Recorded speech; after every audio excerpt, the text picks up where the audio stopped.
This is a multi-way spot, always very interesting. King Jack off, we open, and button calls. We have 40 big blinds effectively, silent mode calls, lasagna man in the small blind calls, and big blind also calls lipe. We all have 40 big blinds here. Uh, Big blind has 95 big blinds, and yeah, button small blind, and we under the gun. We all have 40 big blinds. Okay. 10-9-4, definitely a flop we can work with. What would be your strategy? I think betting is pretty good. I think we get called by lots of worse draws. Um, we can make a lot of one pair hands fold by the turn. I think people won't raise much at all apart from sets and two pairs. No one should have 9-4. No one should have 10-4. Maybe big blind a couple of combos. The other guys, I think small blind never has tens. Also could squeeze nines potentially. Um, I think an important thing here is we won't get bluff raised. So like I don't imagine like ace four of hearts to bluff raise here. And yeah, we get to put money in against worse hands. We get to keep the bet and lead for when we improve, and we can keep betting, etc. So yeah, I would start with the bet. Not too large, of course, because it's multi-way, but I would start with Yeah, the bet. I think honestly we should only be betting the gut shots and straight draws from a GTO standpoint. Be Yeah. betting only the gut shots and straight draws with backdoor flush, or like queen jack as natural hand, but then the king jacks and king queens only with backdoor flush draw. Hmm. Because otherwise you're going to be I mean, you want to be checking a lot of your king tens. It's not that you have so many hands that four-way can play three streets for value here. Yeah. Um, so because you're essentially playing with two cards against six cards. So if you have an overpair, it's very likely. And if you have a jack 10, queen 10, you don't need so much protection. Um, it serves very well as a check call. And however, betting is fine as well. But the problem is if you play against aggressive opponents, they can apply a lot of pressure if you're gonna come to the river with all the weak 10x. You're also gonna have a lot of 9x. You'll have a lot of ace king, ace queen combos that just want to be check folding, or yeah, maybe with back to flush draw peeling ones. But then you have eight, seven, sixes. You just have so many hands that want to be checking Hmm. with. And if you start betting all of your gutters and open it straight draws, and yeah, you never put any draws in your check calling range, then because you also want to put some of the value hands in your checking range. This is, by the Hmm. way, something that I don't think population is doing. So I think it's very good for the button also to step quite wide, because you can already eradicate the gun player from the equation basically, because he's going to proceed with a lot of value hands as a c bet. But yeah, I think the EVs are very similar. It's just a matter of frequencies again. That just be aware of it. If you struggle in these spots and you end up betting and you get lost on the turn, maybe the mistake happens on the flop that you put too many hands in your betting range, and maybe start check calling some of these hands as well. It's really good also to have some strains on a queen or jack that people might not expect you. They will value bet too thin. You're still ahead against queen jack, seven eights. So yeah, I think it's whatever. However, something interesting happens, and silent mode bets quite big here, and small blind and big blind fold. And this is something I didn't expect, because usually multi-way, um, never really a thing, because I'm checking a lot of strong hands. Small blind, big blind are going to have a lot of value hands as well. Hmm. So I'm not sure if he's just greedy or if he wants to represent a strong hand.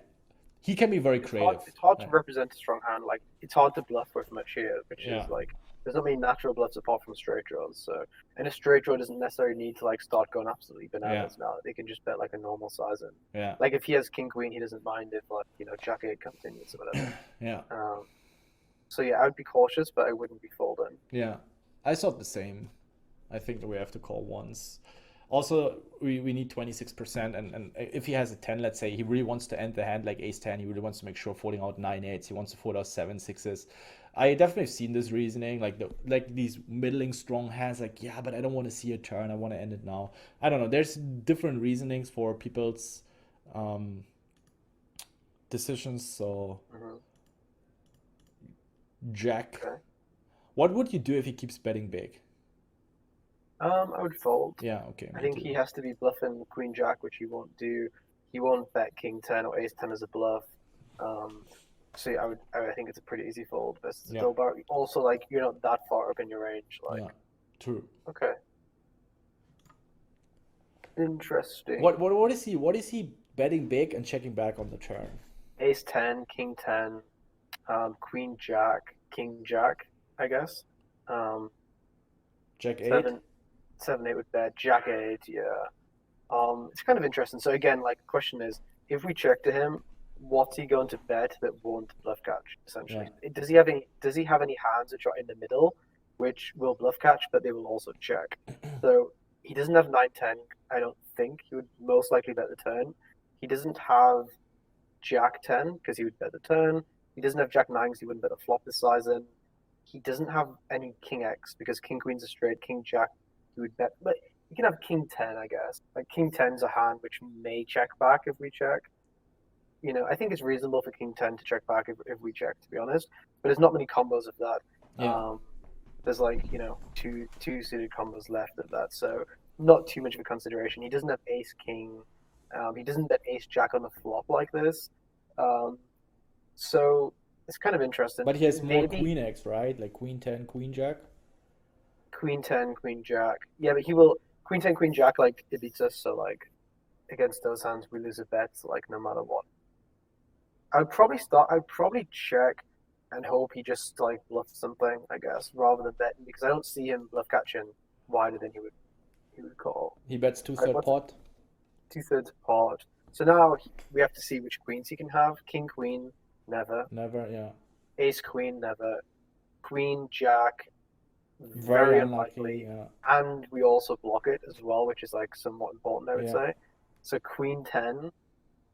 So it's like Queen 10 But also suited. Queen 10 doesn't. I would see Ace 10 and King 10 betting that sizing on the flop, but Queen 10, Yeah, I mean, possibly, you know, like, the only queen it looks like he can have is, I mean, he could maybe have pocket queens potentially. Pre-flop, call in versus under the gun. It's not too unreasonable, like, unlikely of 40. course, but like, it's not terrible to flat queens, I don't No, think. it's definitely not. But I don't see people doing it, to be honest. Yeah. I mean, if it was versus me, I would have queens here sometimes pre-flop for sure, and I would bet the flop huge for sure, and I would check the turn for sure as well. So queens would definitely be in my range. Versus population, I'm not too sure, but yeah, it feels like he doesn't have that much queen X. There's a chance potentially he's value betting worse, you know, like some king 10. And there's a chance also he just started bluffing the flop with a 4. Like, it's not unreasonable for like ace 4 of diamonds to bet Yeah. really big to make people fold like 9x and they block sets or whatever. Or like ace 4 of spades, like backdoor flush draw or something. Or Turn something they just like check and Ace then 10. by the river they're He like turns Ace bluff. 10 into a bluff on the river. I don't think ace 10 bluffs, Okay. but it doesn't have much showdown button, Yeah. maybe. Okay, I'm telling you, he's all the hands you've mentioned, he didn't have. I give you one last chance to guess his hand. You have one shot. One of the Pocket hands we six. were talking about, he didn't have it. Pocket sixes. No. Okay. Like, Aces. do we agree that we call here? Or Or I would think you it's fold? okay, yeah. Okay. I think it's okay. Pocket fours. What do you think about Yeah. this turn check? Um, well, in his eyes, like, you don't have pocket queens, you don't have pocket kings, you don't have pocket aces. They don't have that much Jack X. Like, he probably expects you to bet your like King Jack and your Queen Jack on the flop very often, I think. So maybe you're gonna have a lot of 9x that will bluff the river because you're really far down in your range. Like, maybe if you have like 9-8 of heart or 9-8 of clubs or whatever, you call the flop for sure, and then turn you check and then river you try to make him fold ace 10. That seems actually pretty reasonable, I think. But then I would Like, start with a check on the flop very often with fours. with Queen Jack or With fours. where he's in position, right? Yeah. I don't think he can check a set on the flop. It's actually very often a thing in multi-way spots that some of the bottom, because for the button, he also has a lot of hands that don't necessarily want to be betting and checking back. Maybe not on this board. I've seen it on not like 8-6-5, 7-8-6, where also the blinds Sure. have really connected, and Yeah. you even want to checking back a lot of your semi draws, and the check raising likelihood just increases significantly. Maybe not on this board. I wouldn't be surprised. Yeah. Like, I was really surprised how much value hands, according to GTO, you're actually supposed to check back on. Also, bottom two pairs is like very high frequency checks very often, like 8, Yeah, 6, bottom 7. two pair often is playing Yeah. passive because of counterfeit and etc. too. But Yeah. with pocket fours on this board, I think all three players, they hit the 9 and 10 quite hard. Yeah. Like, they wrapped around it Yeah. like Queen 10, Queen Jack, Queen King, you Yeah. know, like even ace jack backdoor flush, all these kind of stuff which will continue, then I think you just would always bet fours. I in would the just 6-9 continue spot. betting a four though, pocket fours on the turn. We have all the jack tens. It also looks strong though, right? Like Yeah. you would probably fold king. Like I would have snap folded king jack Me against too, turn but barrel. I do have so many hands I would probably not check fold. I wouldn't go for such a big sizing. But like we do have queen jacks, we might have queens, like queen 10. Um, and the I thing think is, queens you would probably just fast play flop with. It's like vulnerable yeah, overpair, true, like true. Yeah, stack queens ace I would 10. probably just check raise, yeah. However, like queen tens, queen jacks to a certain frequency, Hmm. maybe like queen nine, jack nine, all these hands that we at least call once and then we prove. So I think he's just gonna miss out on a huge setup here, not stacking me. Um, Yeah, he might it get, depends and how it's he also perceives hard your to, range. Like maybe he could just perceive you to be betting all of your queen jacks, and yeah. if that's so, then probably I it's also good for him. I also don't see the merits of bluffing very wide from my perspective. He steps the flop, he checks back. I don't think I'm going to be bluffing a 9-8 or an ace-9 because I know he steps the flop and then he checks the turn. I think he's going to have a lot of 10x and jack x and He'll have a um, lot of 10x. Like I think if you have 9-8 of clubs on this river, you would. yeah, I would on this particular run out, but there's only going to be so many different run outs where the jack remains Which the run out topic. would you not bluff on with 9-8? Um, a blank probably. I think it's pretty good to bluff 9x on a blank. Like you're far down in your range. You have all the nuts in your range that he doesn't have anymore. Check the turn. Like he's very Yeah, okay, concentrated on against this big ace 10, sizing, king I 10. don't have ace king, ace queen. That's fair enough. So yeah, then we should probably. Yeah, I was not considering the big sizing on the flop where we not floating ace queen, ace king. So Yeah. yeah, then you're right. You probably should be bluffing 9-8 also on different runouts and even on Ace blanks. 9 suited, backdoor flush draw, Yeah, like you'd call yeah, flop yeah, with like yeah. that. Makes sense. Makes sense. All right, let's.